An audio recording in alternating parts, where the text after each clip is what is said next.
लोग, आपका स्वागत है आपके अपने YouTube चैनल अपना गुरुकुल ऑफिशियल में। ये सीरीज़ हम स्टार्ट कर रहे हैं सीजल प्री 19 की। यहाँ पे हम अच्छे क्वेश्चन सीजल प्री के कंपाइल करेंगे डे टू डे। ये 3 मार्च के सारे अच्छे क्वेश्चन, उनमें से कोई अच्छे क्वेश्चन है वो हम कंपाइल करके सॉल्व करेंगे मेरी अप्रोच के साथ। उसके बाद हम स्टार्ट करेंगे chapter wise concept and question.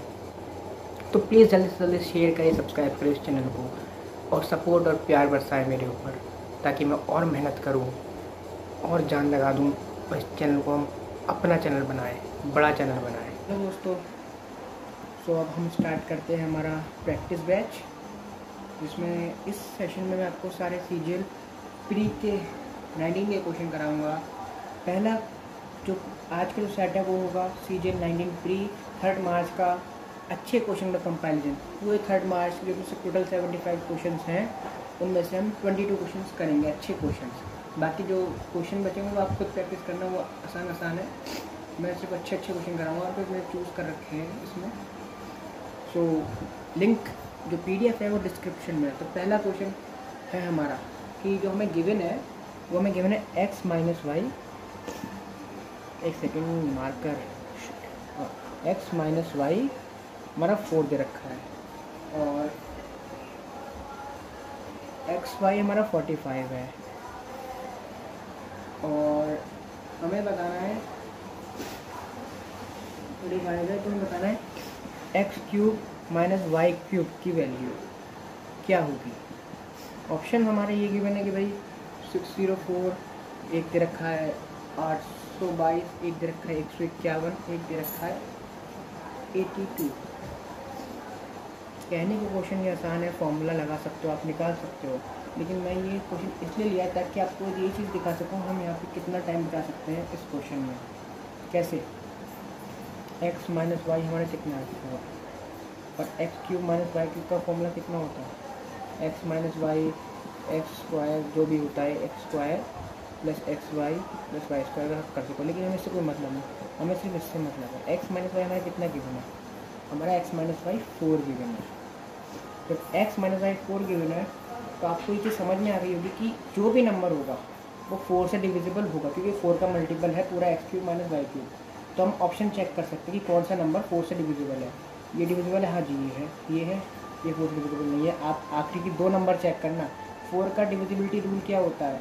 हम आखिरी की 2 नंबर चेक करते हैं कि 4 से डिविजिबल है या नहीं। ये डिविजिबिलिटी रूल होता है 4 का। तो ये 2 नंबर डिविजिबल है, हाँ है, ये है जी नहीं, ये है जी नहीं, ये है जी नहीं। तो आंसर हमारा 604 आंसर। हमने कितना टाइम बिता लेते? कम से कम ये क्वेश्चन से 15 सेकंड का क्वेश्चन था मुश्किल से। अगर आप थोड़ा सा दिमाग यूज़ कर सकते हैं तो आपको थोड़ी बेसिक नॉलेज है चीज़ों की। सेकंड क्वेश्चन पे आते हैं हम।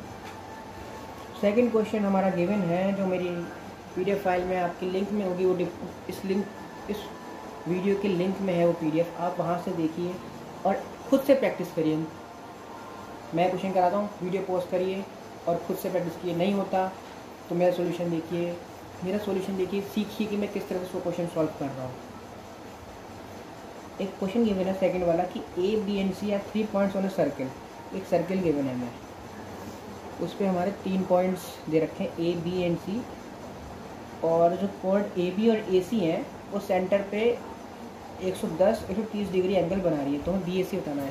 सबसे पहली चीज़, क्वेश्चन जो गिवन है उसे हमें सारी चीज़ों को हमें फिगर में डाल देनी है कि 3 पॉइंट्स हैं A, B और C। 3 पॉइंट दे रखे हैं, हम कहीं भी ले सकते हैं, मैंने यहाँ ले लिए। वो जो कॉर्ड AB है वो सेंटर पे एंगल 110 बना रही है और कॉर्ड AC है वो सेंटर पे एंगल 130 बना रही है, 110 130। तो हमें बताना है कि एंगल BAC कितना बना रहा है, कितना है, कैसे होगा। ये देखिए, सेंटर से सर्कमफेरेंस तक कोई भी डिस्टेंस रेडियस होती है। तो ये हमारी रेडियस हो गई, ये हमारी रेडियस हो गई, ये हमारी रेडियस हो गई। तो ये दोनों साइड जब इक्वल है तो ये दोनों एंगल इक्वल होंगे। तो ये एंगल कितने हुए? 35, ठीक है। 180, ट्रायंगल का सम 180 होता है एंगल का, तो दोनों 35 हो गए। 130 है तो ये वाली साइड इसके इक्वल, ये साइड इसके इक्वल, ये दोनों एंगल भी इक्वल होंगे। तो ये हो गया 25 25, तो 35 25 60 हो गया आंसर हमारा। कितना आसान सवाल था, है ना? कुछ नहीं था इस सवाल में, कुछ खास नहीं था। थर्ड सवाल करते हैं, जल्दी से आइए फटाफट थर्ड सवाल पे आते हैं। थर्ड सवाल हमारा कह रहा है कि 6 नंबर दे रखे हैं हमें, जिसमें से पहले 5 नंबरों का सम 7 टाइम्स है 6th नंबर का, और हमें एवरेज दे रखा है 6.5 नंबर का 136। तो हमें 6th नंबर बताना है कि 6th नंबर क्या है। क्वेश्चन गिवन है, जो भी डाटा क्वेश्चन में गिवन है वो हम उतार लेते हैं। देखिए इसमें हम अभी ऑप्शन का कुछ ज़्यादा यूज़ नहीं कर सकते हैं, पहले जो डाटा गिवन है उसे हम यूज़ करते हैं।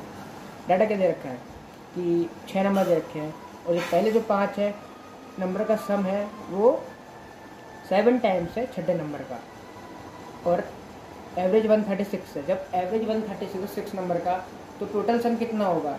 136 इंटू 6 टोटल सम होगा।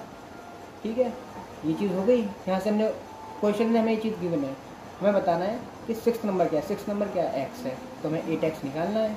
8x 136 इंटू 6, x निकालना है, सॉरी, 136 इंटू 6 अपॉन 8, ये हो गया हमारा 17 टाइम 102। टेबल्स याद होनी चाहिए। देखिए 17 8 136 एकदम से आंसर आ गया। टेबल्स याद नहीं होंगी तो प्रॉब्लम आएगी, दिक्कत आ सकती है बेटा। आपको टेबल्स याद होनी चाहिए, समझ गई? आप लोग समझ रहे होंगे ये चीज़, टेबल्स कैलकुलेशन कितनी इंपॉर्टेंट है। सवालों में 10 सेकंड का डिफरेंस आ जाता है, हर एक सवालों में 10 सेकंड का डिफरेंस आएगा। तो 50 सवालों का प्री में है, तो 50 इंटू 10 500 सेकंड, यानी कि 8 मिनट, लगभग 8 से 10 मिनट आप दे सकते हैं। तो कैलकुलेशन तेज़ कीजिए, स्कोर तभी बढ़ेगा आपका। ठीक है, एक सेकंड। अगला सवाल, सवाल नंबर 4th सवाल। A shopkeeper marks the price of an article in such a way that after allowing a discount of 28%, the shopkeeper gains 12%. If the mark price 224 rupees, cost price कितना होगा? Question कह रहा है कि हमने 28% का अगर मार्क प्राइस पर डिस्काउंट दिया, फिर हमें 12% का गेन होता है, और अगर हमारी मार्क प्राइस 224 है तो हमारी कॉस्ट प्राइस कितनी होगी? 2 तरीके हैं मेरे पास सवाल करने के। पहले करता हूँ बेसिक तरीका। बेसिक तरीका क्या है? हमने मार्क प्राइस को 100 मान लिया, ठीक है। मार्क प्राइस अगर 100 है, डिस्काउंट के बाद एसपी कितनी होगी? डिस्काउंट हमेशा मार्क प्राइस पे होता है और प्रॉफिट हमेशा कॉस्ट प्राइस पे होता है, ये चीज़ ध्यान रखना। तो हमारा डिस्काउंट 28 है, तो हमारी एसपी हो गई 72 रुपीज़। एसपी अगर हमारी 72 है तो हमारा प्रॉफिट परसेंट कितना है? 12% है। तो अगर हमारी सीपी 100% है तो हमारी एसपी 12% हो गई। 72 किसके इक्वल हो गया? 1112 के। तो कॉस्ट प्राइस कितनी होगी हमारी? कैलकुलेट करते हैं हम मैडम, हम इससे 8 से 9 का, और ये 14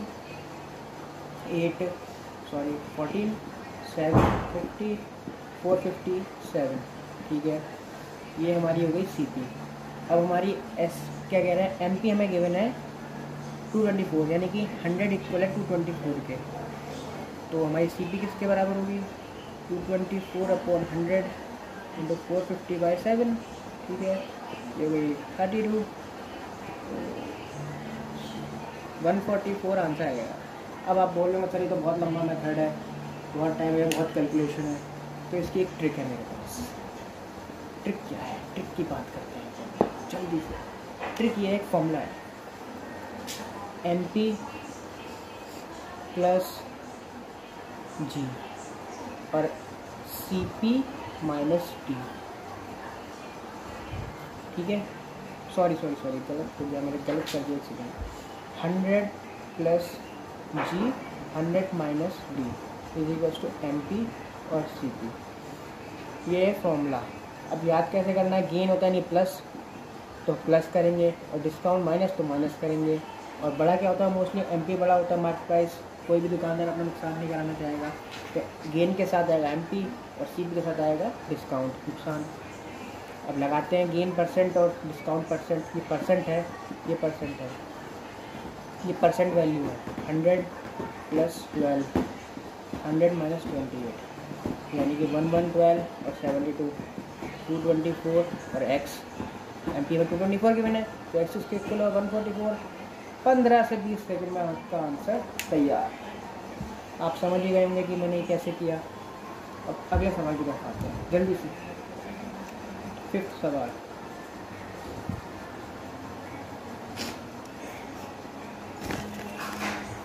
सवाल, ज़रा कमेंट में बताइए लिख के कि कैसी लग रही है क्लास, अच्छी लग रही है तो प्लीज़ शेयर कीजिए ताकि मैं आपको कॉन्सेप्ट सिखाऊँ अच्छे अच्छे। ठीक है, मेरी तरफ से आपको कोशिश है कि आपको कहीं भी पेड कोर्स खरीदना ना पड़े, मैं ही सब कुछ आपको सिखा दूँ।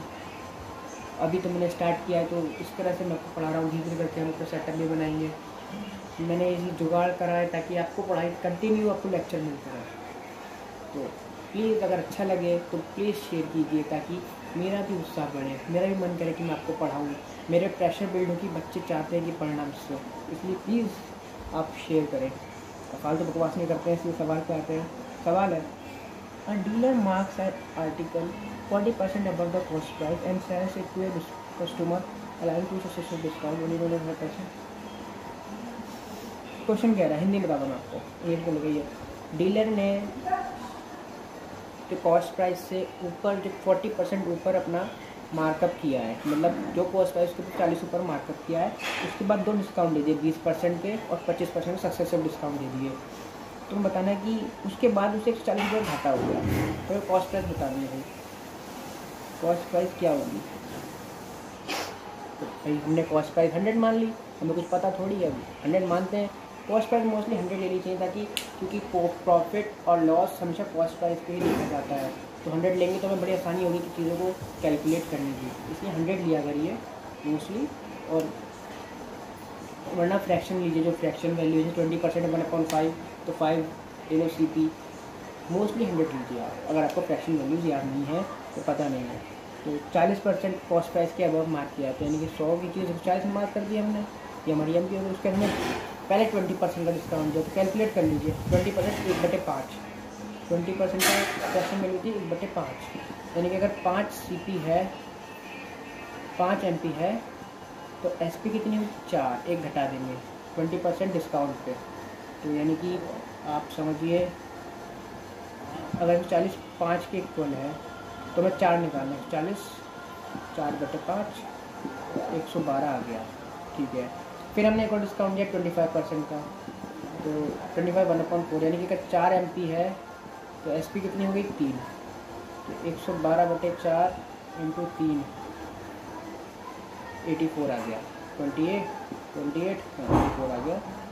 अब हमें क्या कह रहा है कि हमें नुकसान कितना हो भाई, नुकसान देना हुई हमें 140 रुपये का नुकसान हुआ, 84 रुपये की SP है और 100 रुपये CP है जो हमने मानी थी, तो नुकसान कितना हुआ 16 रुपये का, 16 रुपये का नुकसान हुआ। और रियल में कितने का नुकसान हुआ 140 रुपये का, तो 16 किसके इक्वल है 140 रुपये के, तो हमें निकालना क्या है CP कितना है हमारा 100, तो 40/100। ठीक है, कैलकुलेट करते हैं फटाक से, ये हो गया हमारा, फटाफट कैलकुलेट करते हैं 35 25। अब यहाँ पे हम पूरा सॉल्व नहीं करना, 5 लास्ट डिजिट को मल्टीप्लाई कर लीजिए, 5 × 5 5 आता है, यूनिट डिजिट में निकाल ली, देख लो ऑप्शन में यूनिट डिजिट सिर्फ एक ही ऑप्शन में 875, 5 से तो एक ही ऑप्शन में आ रहा है, तो आपका आंसर आ गया। ये चीज़ें आपको ध्यान रखनी कि हमें आंसर को जल्दी कैसे निकालना है। क्वेश्चन पढ़ते ही हमें क्वेश्चन पढ़ना है, उसके बाद चारों ऑप्शन देखने हैं, फिर सॉल्व करना है। ये नहीं कि एकदम से कूद पड़ो सवाल पे कि हाँ भाई अब तो लगना ही है, पहले सवाल को बहुत शांत मन से सोचना है कि क्या हो सकता है, फिर ऑप्शन देखने, क्या पता और सवाल ऑप्शन में ही ख़त्म हो जाए, मैं सॉल्व भी ना करना पड़े। कई सारे सवाल ऐसे होंगे जो मैं दिखाऊंगा यहाँ पर आपको सॉल्व नहीं करना पड़ेगा। अगला सवाल, the compound test on a certain sum at 10%, हमें, मैं हिंदी बोलता हूँ कि हमने 10% कंपाउंड इंटरेस्ट पे हमें इंटरेस्ट बनाए 1201.6 कितने सालों में 2/1/3, यानी कि 7/3 ईयर्स में। तो इस सवाल को करने के मेरे पास 2 तरीके हैं, एक तो अप्रॉक्सीमेशन और दूसरा है हमारा जो बेसिक मेथड होता है। पहले अप्रॉक्सीमेशन, पहले आपको बेसिक मेथड दिखाता हूँ, सॉरी अप्रॉक्सीमेशन दिखाऊंगा पहले आपको, अपनी जो कलाकारी है। तो आपने सुना हो सक्सेसिव का फॉर्मूला होता है 2 सालों का x + y + xy/100, ये फॉर्मूला होता है। तो पहले 2 साल क्या है 10%, तो 10 + 10 अच्छा 100, यानी कि पहले 2 साल का 21% रेट होगा। ये याद रख लेना कि अगर 10% कंपाउंड इंटरेस्ट है तो 2 साल का रेट कितना होगा, 2 साल का इंटरेस्ट रेट कितना होगा 21। अब तीसरे साल कितना गिवन है 1/3 है, 1/3 ईयर है, तो जितना साल का फ्रैक्शन होगा, जितने साल का फ्रैक्शन होगा उतना ही इंटरेस्ट का फ्रैक्शन होगा। 1/3 ईयर है तो 10/3 ईयर हो जाएगा। ठीक है, तो 10/21 + 10/3%, सॉरी परसेंट है यहाँ पे, 10/3% हो जाएगा, प्लस का 21 × 10/3, तो ये हो गया 10/3 3.33 प्लस का अपॉन 100 0.7, ये हो गया 25.303 अप्रॉक्स 20। हमारा इंटरेस्ट कितना है 25%, 3 सालों का जो हमारा इंटरेस्ट बना 25%, और हमारा ये इंटरेस्ट है 1201, हमारा इंटरेस्ट है 1201, हमारा इंटरेस्ट है 3 सालों का, यानी 25% के इक्वल हो गया, तो 100% इसके इक्वल होगा, अराउंड 100% होगा 4 से मिले 4800 के करीब, तो आंसर आ गया 4800। ये हो गया हमारा अप्रॉक्सीमेशन। अगर आपको अप्रॉक्सीमेशन आता है तो, अगर आपको अप्रॉक्सीमेशन नहीं आता, आपको सब चीज़ें नहीं कर सकते आप अप्रॉक्सीमेशन वगैरह, तो एक सिंपल तरीका है, आपको टेबल बनानी आती होगी कि पहले साल 10% + 10, जितने साल होंगे उतने से हम मल्टीप्लाई करके एलसीएम ले लेंगे 1/10, फिर 3/10। ठीक है, तो हमें ये हमारा 3 सालों का ऐसे इंटरेस्ट बनता है, तो जितना ऊपर है उन्हें मल्टीप्लाई कर देना है, जितने ऊपर है नंबर है उन्हें मल्टीप्लाई करना है, और इन्हें मल्टीप्लाई करना है, तो 3 है ऊपर का 3 आ गया, और 0 कितने नीचे 3, तो 3 0 लगा देना है। इसे हमें प्रिंसिपल लेना है, मतलब जितने ऊपर नंबर है उन्हें मल्टीप्लाई करना है, और जो जितने नीचे हैं उन्हें मल्टीप्लाई करना है, ताकि रेशियो में ना आए, मतलब पॉइंट्स में ना आए। हमारा प्रिंसिपल हमारा 3000 मान लिया। अब लगाते हैं पहले साल का इंटरेस्ट, पहले साल compound interest simple interest same रहता है, तो 10% के हिसाब से 300 हो गया। दूसरे साल 10% के हिसाब से 300 तो आएगा सिंपल इंटरेस्ट के साथ जो होता है। फिर कंपाउंड इंटरेस्ट में ये होता है कि इंटरेस्ट के ऊपर इंटरेस्ट रहता है, 300 रुपये का भी इंटरेस्ट आएगा, 10% वो होगा 30 रुपये। तीसरा साल क्या है, तीसरा साल हमारा होगा, तीसरा साल तो हमारा 1/3 ईयर है, तो हमारा जो इंटरेस्ट रेट होगा वो भी 10/3% होगा। ठीक है, परसेंट रेट, तो हमारा जो इंटरेस्ट बनेगा वो बनेगा 100 रुपये। कैसे, 3000 10/3 100 रुपये बन गया, और ये इन दोनों के ऊपर इंटरेस्ट बनेगा वो आएगा हमारा 20 रुपये। आप कैलकुलेट कर लेना। अब इसके ऊपर जो आएगा 3 × 1/30 तो 1 रुपया, तो हमारा टोटल इंटरेस्ट कितना बना 3 सालों का 600, 630, 751, 1201.6 के इक्वल है। हमें 3000 की वैल्यू निकालनी है, वो आ जाएगी 48,000। आई होप आपको ये चीज़ समझ में आई होगी, 4800 सॉरी, आपको ये चीज़ समझ में आई होगी कि हमने कैसे निकाला ये क्वेश्चन। 2 तरीके हैं अप्रॉक्सीमेशन में, मैं आपको सब चीज़ें माहिर कर दूंगा। अभी आपको चीज़ें समझ में नहीं आ रही होंगी, क्योंकि ये मेरा प्रैक्टिस सेशन है, ताकि बच्चे आएँ, मेरे कॉन्सेप्ट सीखे, किस तरह मैं पढ़ाता हूँ, उसके बाद मैं आपको कॉन्सेप्ट सिखाऊंगा। मेरा भी थोड़ा जोश बढ़े, मुझे ही मज़ा आए पढ़ाने में, है ना। 6th क्वेश्चन जो हमारे गिवन है, अगला क्वेश्चन हमें जो गिवन है वो गिवन है, एक ट्रायंगल दे रखा है ABC,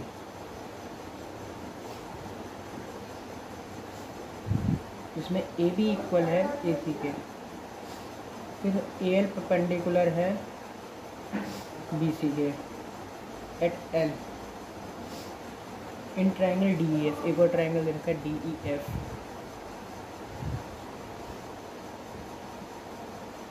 DE इक्वल है DF के, DM परपेंडिकुलर, रुको मैं भी पढ़ रहा हूँ,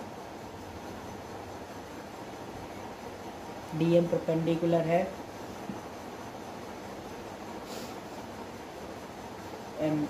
EF के, ठीक है। अब हमें ये दे रखा है इन दोनों ट्रायंगल का एरिया का ratio, area of triangle ABC, area of triangle DE 9:25। तो हमें गिवन है कि ये तो ट्रायंगल है, इनका जो एरिया का जो रेशियो है वो 9:25 है। तो हमें बताना है कि DM plus AL upon DM minus AL कितना होगा। जब इस ट्रायंगल के बारे में कुछ भी गिवन नहीं कि ये ट्रायंगल कौन से हैं, स्केलन ट्रायंगल है, इक्विलेटरल ट्रायंगल है, तो जब हमें कुछ गिवन नहीं होता ना तो हम कुछ भी मान सकते हैं। तो मैंने ये मान लिया ये दोनों ट्रायंगल सिमिलर हैं, इसे भी हमने इक्विलेटरल मान लिया, इसे भी इक्विलेटरल मान लिया। तो जब दोनों इक्विलेटरल दोनों सिमिलर हो गए तो ये दोनों सिमिलर ट्रायंगल मान लिए हमने। जब हमें कुछ भी गिवन नहीं होता ना ट्रायंगल के बारे में तो हमने मान लिया ये दोनों ट्रायंगल्स इक्विलेटरल है। तो एक चीज़ और सिमिलर भी है, तो एक चीज़ प्रॉपर्टी होती है सिमिलर ट्रायंगल की कि जो एरिया का जो रेशियो होता है उसका स्क्वायर, एरिया का रेशियो होता है दोनों ट्रायंगल का, वो साइड के रेशियो के स्क्वायर के इक्वल होता है, यानी कि DM अपॉन AL के रेशियो के स्क्वायर होगा। तो यानी कि DM अपॉन AL कितना होगा, जब ये 9:25 है तो DM अपॉन AL 3:5 होगा। तो इसकी वजह से DM 3 हो गया, AL 5 हो गया, तो 3 + 5 8 हो गया। सॉरी मिस्टेक हो गई बाय मिस्टेक। DM हमारा 5 होगा, AL हमारा 3 होगा, क्योंकि ABC 9 है ना, तो साइड का रेशियो होता है। तो DM हमारा 5 होगा, AL हमारा 3 होगा, DM प्लस AL 8 हो गया, 5 - 3 2 हो गया, 4 हमारा आंसर हो गया। सो आपको आंसर मिल गया होगा आपका, इस क्वेश्चन का आंसर हो गया हमारा 4। अब हम आते हैं नेक्स्ट क्वेश्चन पे। नेक्स्ट क्वेश्चन क्या है हमारा, नेक्स्ट क्वेश्चन है हमारा 8th क्वेश्चन। हमें जो क्वेश्चन गिवन है कि PQ से साइक्लिक क्वाड्रिलेटर है, ये हमने साइक्लिक क्वाड्रिलेटर बना लिया। PQR ऐसे हमारा साइक्लिक क्वाड्रिलेटर, जिसमें से PQ हमें X दे रखी है, QR हमें 16.8 दे रखी है, और RS हमें 14 दे रखी है, PS हमें 25.2 दे रखी है। हमें PQ बतानी है और क्वेश्चन दे रहा है PR बाइसेक्ट QS, यानी कि बाइसेक्ट मतलब PR ने QS को बाइसेक्ट कर दिया, यानी कि जो O है QO इक्वल होगा OS के। तो वैसे इसका बेसिक भी है, लेकिन ये इसका एक फेवरेट सवाल है, क्योंकि ये CGL 18 मेंस में भी आया है, CHSL में भी आया है, CPO में भी आया है, CGL में भी आया है। तो इसकी ट्रिक है, मैं आपको ट्रिक बताता हूँ। पहले ट्रिक ये है कि इस तरह से दो कोने पकड़ लीजिए, हम एक कोना ये पकड़ लिया, एक कोना ये पकड़ लिया, आमने सामने के दो कोने पकड़ लिए और क्लॉकवाइज ऐसे चला दीजिए। तो ये जो साइड है इस साइड का और इस साइड का मल्टीप्लाई इस साइड और साइड का इक्वल होगा, x × 16.8 25.2 × 14। यहाँ से हम x की वैल्यू निकालते हैं, इंटू 14 16.8 पॉइंट हटा 4 × 42 63 2 6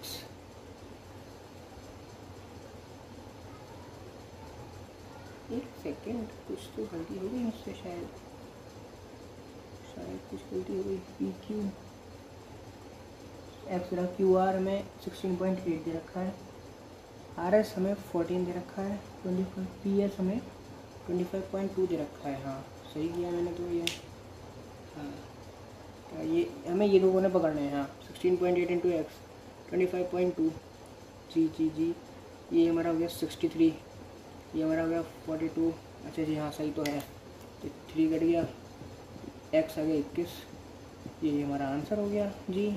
थोड़ी सी कन्फ्यूजन हो गई थी, सॉरी, मैं कोई प्रैक्टिस के साथ नहीं बना रहा हूँ कि पहले प्रैक्टिस करके जो कर रहा हूँ बिल्कुल आपके सामने ही कर रहा हूँ, इसलिए थोड़ी बहुत इशू हो जाते हैं। ठीक है, अगला क्वेश्चन करते हैं, क्वेश्चन नंबर 9th क्वेश्चन क्या कह रहा है। 9th क्वेश्चन कह रहा है कि A and B start moving toward each other from places X and Y। ठीक है, At the same time, the speed of A is 20% more than B. After meeting A and B take 2.5 hours. एक concept बताता हूँ. A, X and Y दो position हो गई. एक train चली A, एक ट्रेन चली B यहाँ से. वो यहाँ अपनी अपनी स्पीड से वो इस पॉइंट पे जाके मिलती हैं. ठीक है. जब A इस जगह पहुँचेगी इस टाइम पीरियड को और B के इस टाइम पीरियड का जो स्क्वायर होता है, जो मतलब अंडर रूट होता है, इस टाइम पीरियड को A के मान लिया हमने T1 और B का जो यहाँ से जो ट्रैवल किया B ने इस टाइम पीरियड को हमने मान लिया T2. तो T1 अपॉन T2 का अंडर रूट होगा इक्वल A की स्पीड और जो इन्वर्सली स्पीड होती है B की स्पीड और A की स्पीड के इक्वल. ठीक है. ये कॉन्सेप्ट आपको मैंने सिखाया है, आप याद रखना कि एक पॉइंट पे दोनों ट्रेनें मिलेंगी और जब वो दोनों ट्रेनें एक दूसरे को क्रॉस करने के बाद जो डिस्टेंस बची हुई डिस्टेंस कवर करेंगी उस टाइम पीरियड का जो रेशियो होगा अंडर रूट वो होगा इक्वल B की उनकी स्पीड के इन्वर्सली प्रोपोर्शनल. ठीक है. तो T1 हो गया हमारा time of A after meeting. ठीक है. T2 हो गया time of B after meeting. आप लोग समझ गए होंगे. अब क्वेश्चन पे आते हैं. क्वेश्चन हमें पूछ रहा है कि A की स्पीड है 20% more than X after meeting on the way. A and B take 2.5 X hour now to reach Y and what is X निकालना है. यानी कि A की स्पीड 20% ज़्यादा है B से, तो A की स्पीड हमने मान ली 6x और B की हमने मान ली 5x. 20% का मतलब होता है 1/5. ठीक है. अब क्वेश्चन कह रहा है कि A ने लिए मिलने के बाद 2.5 आर, B ने लिए हमारे x आर. तो हमें दोनों की स्पीड बतानी है. तो टाइम जो मैंने फॉर्मूला बताया है अंडर रूट T1 हो गया 2.5 और T हो गया हमारा x और ये हो गया हमारा इन स्पीड का इन्वर्स नहीं यानी कि 5/6. अब अंडर रूट हटने के लिए स्क्वायर करो दोनों तरफ. 2.5/x 25/36 25 कट गया. पॉइंट आया x 3.6 radian kilometre per hour.